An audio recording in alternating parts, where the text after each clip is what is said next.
The sound of glass breaking on Inauguration Day in Portland, Oregon, as black-clad anti-capitalist protesters attacked a Democratic Party office, was music to the ears of Julio Rosas, the video journalist who recorded these images.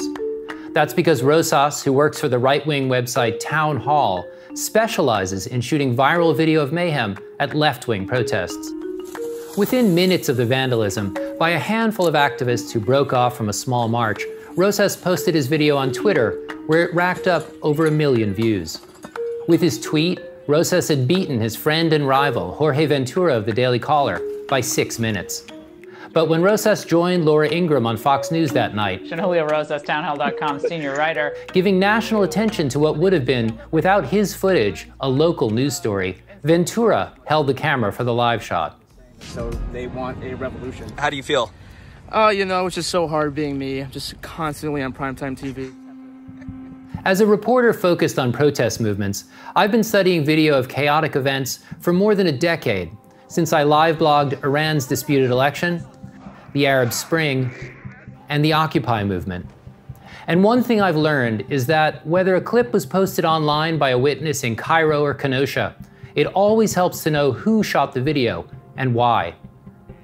Rosas and Ventura are not household names, but it's important to understand their reporting because they're members of an informal club of right-wing reporters who roam from city to city, feeding the conservative media's hunger for images of destruction and violence on the margins of left-wing protests. In Instagram selfies and podcast banter, these young conservatives who focus their cameras on unrest at racial justice protests jokingly call themselves the Riot Squad.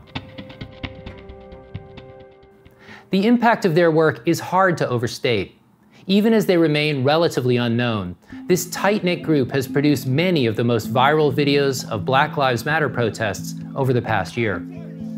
And those images have helped to create the false impression, relentlessly driven home by Fox News and Republican politicians, that the nationwide wave of protests that erupted after George Floyd was killed was nothing but an excuse for mindless rioting.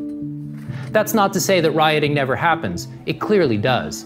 And even if you believe that a riot is the language of the unheard, it's undeniable that looting and arson have scarred some communities where anger over racist policing spiraled out of control.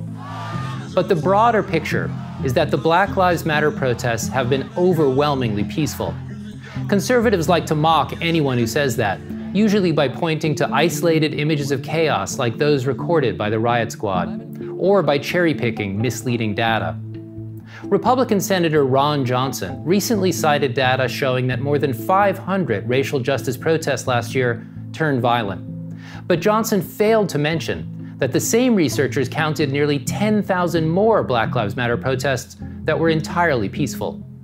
According to the researchers, there was no looting, arson, or violence of any kind at 94% of the protests against racist policing. And in many cases where there was violence, it was inflicted on protesters, either by the police or right-wing vigilantes. That's the wide-angle view of reality missed by conservatives obsessively viewing close-up images of violence like those shot by the Riot Squad. They tore up this local little town to pieces. To understand how this works, and how 8 journalists have had such an outsized impact on what millions of Americans know about the protests against police violence, it helps to look at some examples.